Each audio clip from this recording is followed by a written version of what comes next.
Fala galera, tudo bem? Meu nome é Armando Cândido e esse é o primeiro vídeo do novo As Cores da Baixada, né? Hoje a gente está contando aí com a ajuda especial do coletivo LGBT Contra a Maré. Nós vamos falar sobre dois assuntos que acabam confundindo um pouco a galera, né? Que é a questão de identidade de gênero e orientação sexual.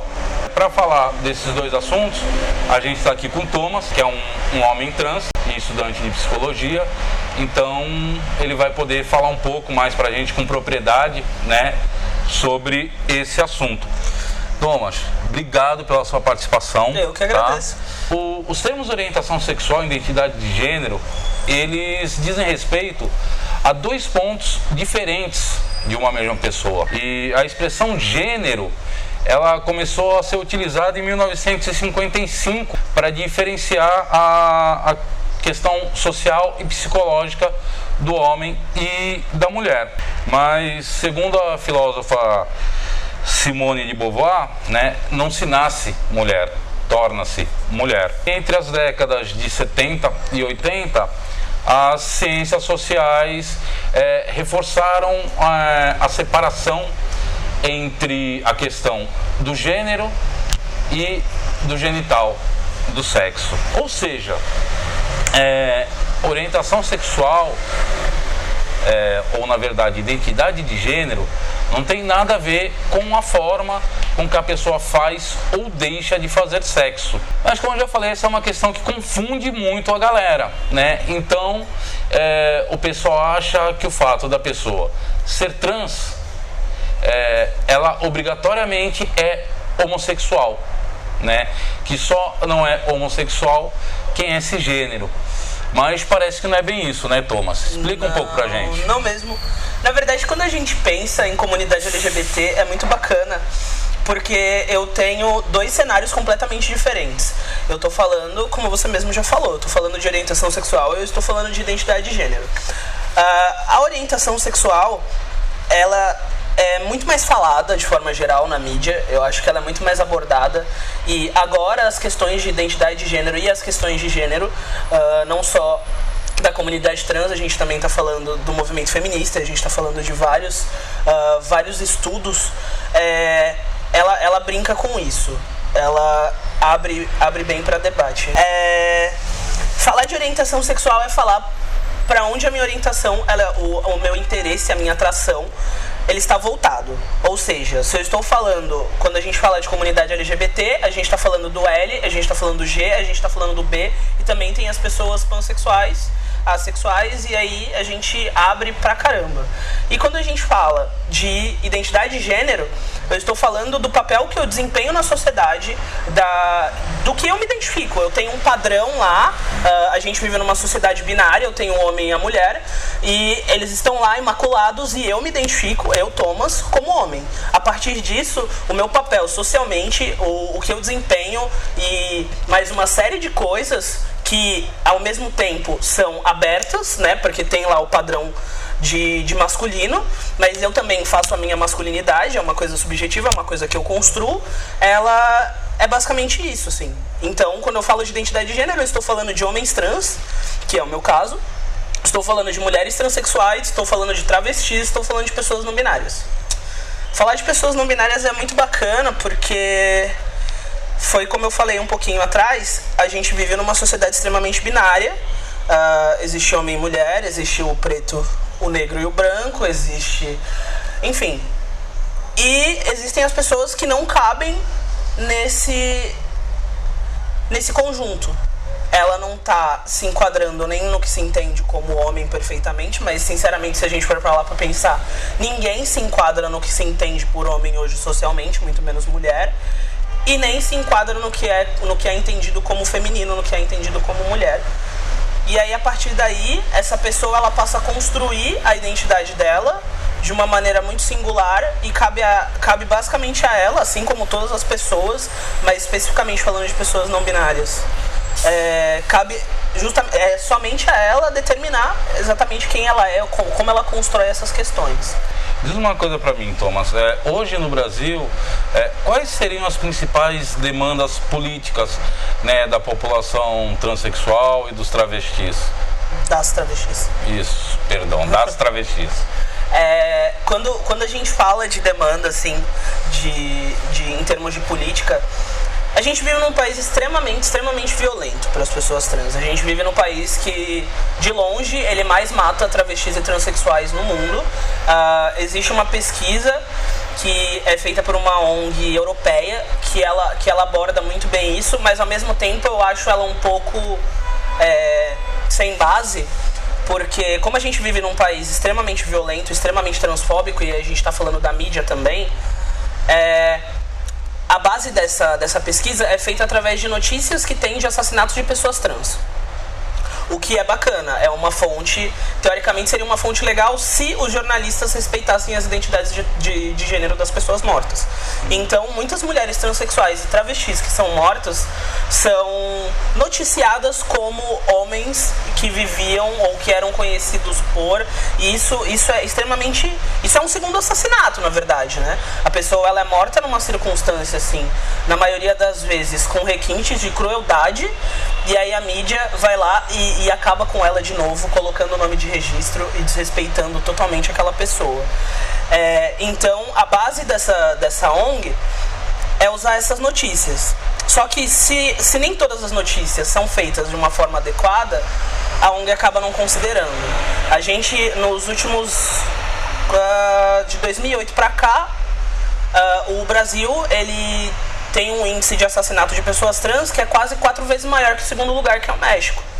Então, o básico, né, assim, em termos de demanda, é um trabalho de conscientização. É um trabalho de...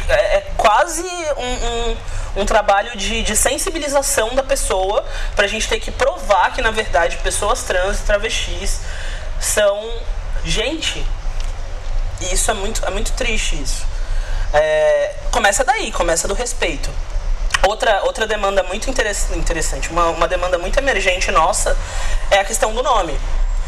Existe uma curva, um band-aid que nos ampara, que é muito válido para algumas pessoas, que é o nome social, mas existem espaços que eu, Thomas, não consigo usar o meu nome. E aí eu tenho que usar o meu nome de registro, é uma experiência extremamente constrangedora. É um processo, assim, que em alguns espaços é quase que violento, porque a pessoa, ela não tem noção nenhuma e ela não tem respeito nenhum, ela não sabe o que está acontecendo, e a gente precisa até fazer esse recorte, mas em algumas situações ela acaba sendo um pouco agressiva, vamos dizer assim. E existe um projeto de lei, eu não vou lembrar o número do projeto, mas eu sei que ele foi feito pelo Jean Willis e pela Erika Kokai, que tem o nome do projeto de lei João W. Nery, que é o primeiro homem transexual que fez cirurgia no Brasil. E esse projeto de lei, ele busca facilitar os trâmites de retificação do nome. A retificação do nome seria um processo que eu tenho que... Hoje, eu tenho que provar que eu sou Thomas. Então, em algumas situações, todas as situações que eu uso o meu nome, a minha identidade, eu tenho que provar para um juiz, para qualquer outra pessoa, que eu sou portador de uma doença, antes de mais nada. A minha identidade, ela é patologizada. E a partir daí, eu tenho que provar que eu uso o nome, aí eu tenho que levar a carteirinha da faculdade, eu tenho que levar testemunhas que provam que eu sou Thomas, para aí sim eu conseguir a retificação do meu nome. Esse processo, ele é embaraçoso, né? Porque eu tenho que provar que sou eu, que é tipo, entendeu? É muito básico. E é questão, tipo, é questão de nome, sabe? É a forma como você vai ser tratado nos espaços. Isso é vil quase, né? Sim. Porque é algo de um ponto de vista mais amplo, assim, algo tão pequeno, tão simples. Sim. Mas que pra vocês deve ser extremamente importante. Tem um puta valor, sim. Né? Coisas pequenas, eu converso isso muito com a Bárbara, minha namorada maravilhosa. Coisas pequenas têm um grande valor pra gente. Eu nunca vou esquecer, tipo, mesmo das primeiras vezes que eu fui tratado no masculino por pessoas que não faziam a mínima ideia de quem eu era. E isso tem um puta significado, sabe? Tipo, isso é tão pequeno. Em algum momento você já ficou feliz por ter sido tratado por Armando? Não, né? E eu fico muito feliz nas vezes que eu consigo ser tratado por Thomas. Suponhamos que o seu nome tenha sido escrito errado na sua certidão. Suponhamos que tenha sido Armando com H, vamos lá. E aí você não se sente confortável com esse H, afinal de contas, e tem até uma divergência, no seu RG tá com A e na sua certidão tá com H, enfim. O processo ele é muito mais tranquilo. E por que comigo não seria? Percebe? O que difere? É óbvio que para algumas pessoas é um pouco mais complicado, porque a gente tá falando, quando a gente fala de uma doença, que é o caso da transexualidade, das identidades trans, a gente tá falando de todo um estigma. Mas a diferença não é tão grande assim, sabe?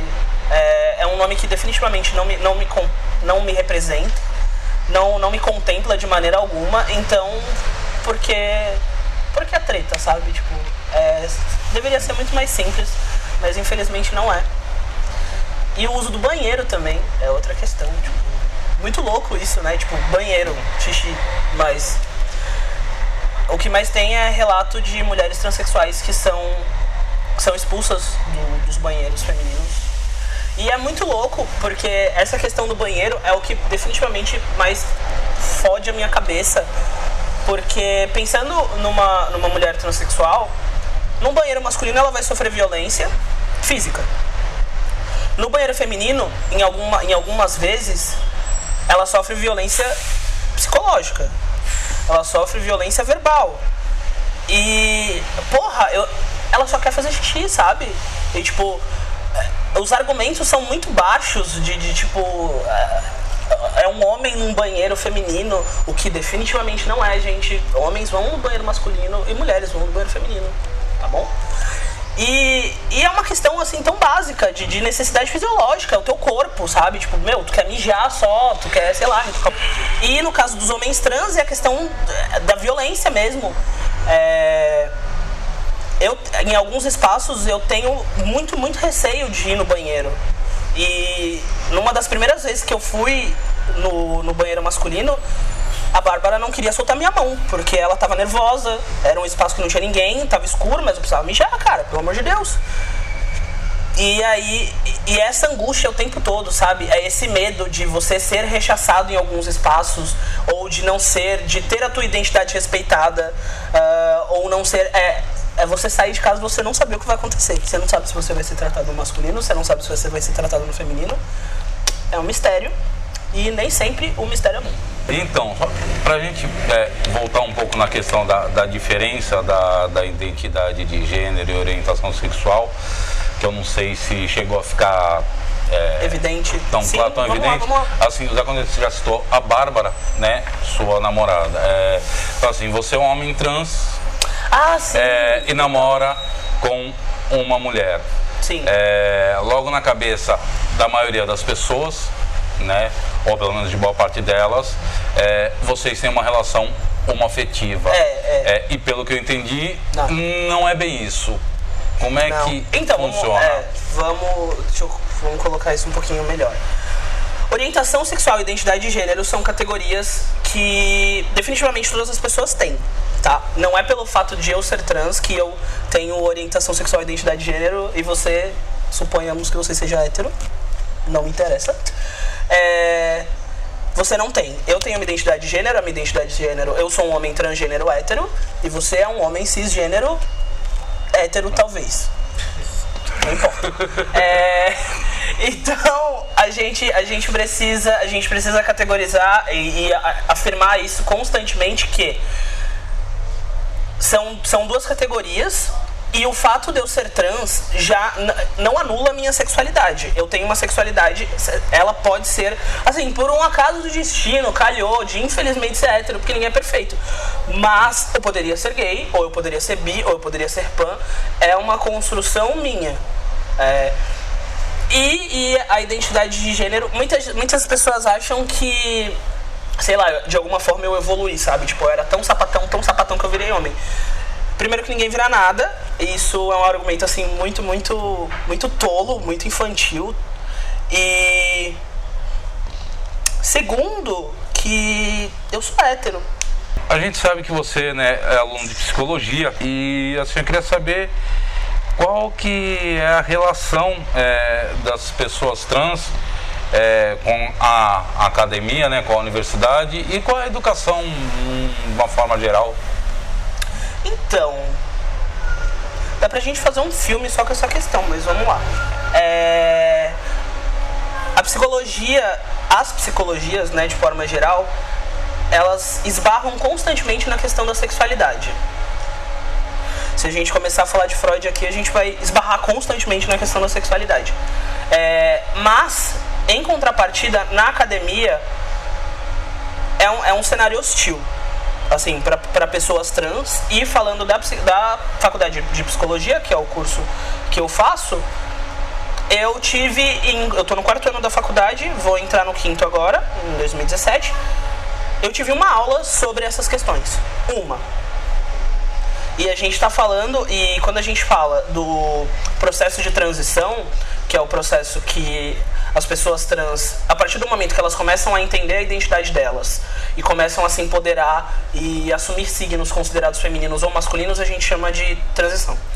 E a partir desse processo de transição, o psicólogo, ele tem um papel, assim, importantíssimo nesse processo. Por 2 motivos. Para você realizar um chamado processo transexualizador do SUS, o que é um termo bem esquisito, mas é assim que está na portaria. Quase parece aquelas bugigangas das organizações Tabajara, né? Isso, quando a gente pensa em processo, eu particularmente, quando eu penso em processo transexualizador do SUS, eu penso numa pessoa cis entrando por uma porta, e aí faz aqueles barulhos de máquina e ela sai trans na outra, sendo que não é assim, né? A gente sabe que, definitivamente não é assim. E aí, a pessoa transexual ou travesti, ela precisa de um acompanhamento psicológico por 2 anos. E após esse acompanhamento psicológico, o psicólogo, que geralmente é uma pessoa cis, que tem lá seus privilégios, ela vai determinar se aquela pessoa é trans ou não. Porque, na verdade, eu não sei absolutamente nada da minha identidade de gênero. Na verdade, quem vai saber é uma outra pessoa. E aí, depois de 2 anos de acompanhamento, ela pode me dizer: não, realmente, você é trans, parabéns, vai lá. E aí eu consigo fazer os meus acompanhamentos. E aí, quando eu falo acompanhamento, é mais as cirurgias, né? É como se ele me desse um aval afirmando que eu sou uma pessoa trans, porque eu não sabia, nesse processo de 2 anos, eu estava na dúvida. Lembra Renato Russo isso. Eu realmente não sabia que eu pensava assim. Então, e aí depois disso eu consigo fazer as cirurgias que o SUS oferece. Não só o SUS, no sistema privado ainda tem esse esquema. Sem contar que o processo de transição, o teu corpo ele muda. É basicamente uma segunda puberdade. Só que tu já tá um pouquinho mais entendido das ideias, assim, teoricamente. Então, pensa no meu caso, eu tomo testosterona, eu faço acompanhamento hormonal há 8 meses, fez 8 meses ontem, e o meu corpo começou a mudar. Os pelos começaram a crescer, a minha voz engrossou, a distribuição de gordura mudou, e você precisa dividir com alguém. E essa pessoa, teoricamente, ela tem que estar capacitada. E eu vejo muitos relatos de meninos transexuais, de homens trans, que procuram um psicólogo e o psicólogo não sabe, não faz a mínima ideia do que está acontecendo.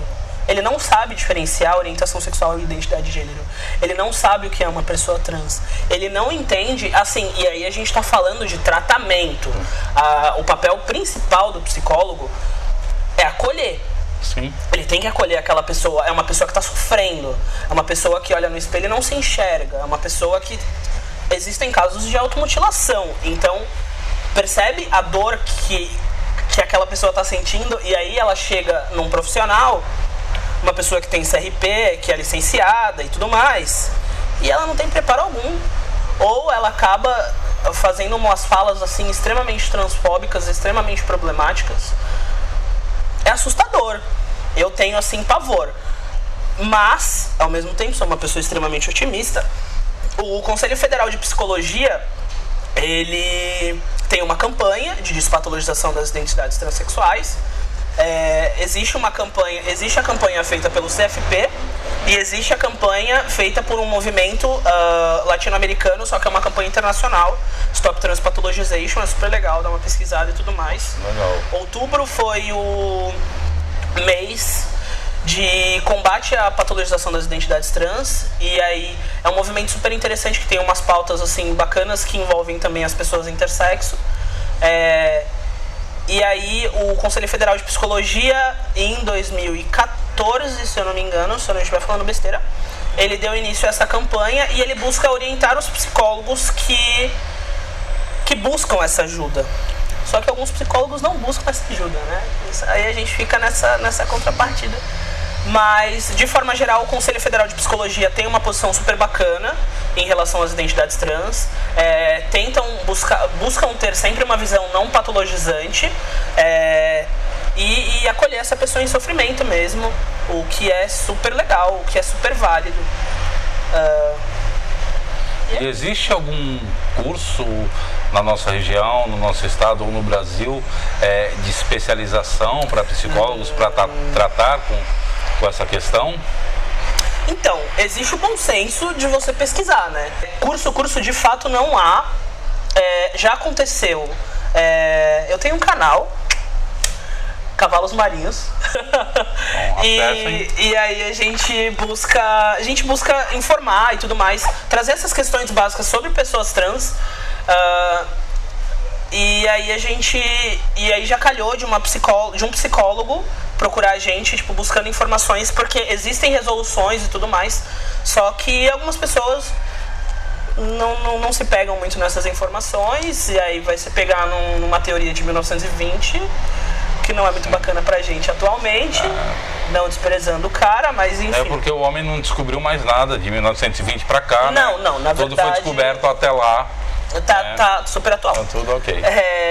E aí é bacana porque quando a gente fala de acolher pessoas trans, quando a gente fala dessa questão básica, a gente tá falando de muitas pessoas cis acabam, às vezes ela busca ajuda de pessoas cis que também não sabem muita coisa do que estão falando, simplesmente porque não vivem aquela realidade. Sim. Elas, no máximo do máximo, não são todas, mas elas praticam a empatia, o que pra gente já é meio caminho andado.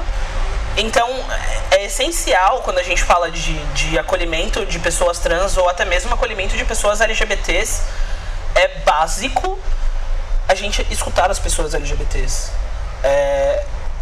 Ouvir o que elas têm a dizer, como elas gostariam de serem acolhidas, porque é impressionante. Eu já conversei com um menino que ele foi procurar a psicóloga, e a psicóloga dele, ele afirmou que ele era um homem trans, e a psicóloga dele afirmou que ele estava sexualmente confuso. Assim, até onde eu sei, pelo que nós conversamos, a sexualidade dele estava ok. Ele só queria explorar mais essa questão da identidade. Gênero é uma coisa que a gente muito se lê, mas pouco se fala. Gênero é construção social, é um fato. A gente não tem que fechar os olhos para isso. Então, a partir do momento que eu vou construindo essa identidade, e a minha sexualidade está numa outra categoria que eu posso trabalhar, eu posso explorar, eu posso questionar da mesma forma, mas a partir do momento que eu afirmo que eu sou um homem trans, talvez a minha sexualidade esteja, assim, completamente de boas. Vamos falar um pouco de cultura agora, né, que é dos temas do blog, né, As Cores da Baixada. Na questão cultural, aqui na nossa região, aqui na Baixada Santista, fora as baladas, que a gente tem conhecimento, né, sabe que existem algumas aqui na região, mas tem alguma coisa de cultura específica para o público homossexual, LGBT, transexual, ou só as baladas mesmo? Então, na verdade, infelizmente, eu considero a Baixada que ainda está caminhando nesse aspecto, né? Infelizmente, a gente tá nas tretas das festas de rua, dessa questão da prefeitura querer barrar e tudo mais, mas espaços culturais e de compartilhar informação mesmo, pouco se tem. O que eu conheço de novo, propaganda. O coletivo Contra a Maré, ele busca, de alguma forma, sempre trazer uma temática mensalmente, um debate, uma roda de conversa, fazendo recorte para pessoas LGBTs, para minorias sociais, e a gente busca sempre trazer uma temática atual e sempre trazer um questionamento bacana. Já chegamos a fazer algumas festas, mas, assim, baladas, eu ainda considero um cenário bem fraco, assim, em termos de pessoas LGBTs. Existem espaços na Baixada Santista que precisam ser resgatados, e quando eu falo resgatados é porque está completamente largado, quase ninguém vai, é uma coisa assim... É um espaço nosso, é uma construção nossa, e esse espaço tem que ser reocupado. E é basicamente isso, assim. Então foi isso, gente. Obrigado. Quero agradecer também, esqueci no começo, mas quero agradecer o pessoal aqui da Vila do Teatro, né? Que cedeu o espaço para a gente poder gravar essa entrevista. Então, assim, futuramente, em outras entrevistas, provavelmente o cenário não será esse, né? Mas, de todo jeito, muito obrigado aí para a galera da Vila do Teatro, Caio Martinez, principalmente, né? E é isso, gente. Até a próxima.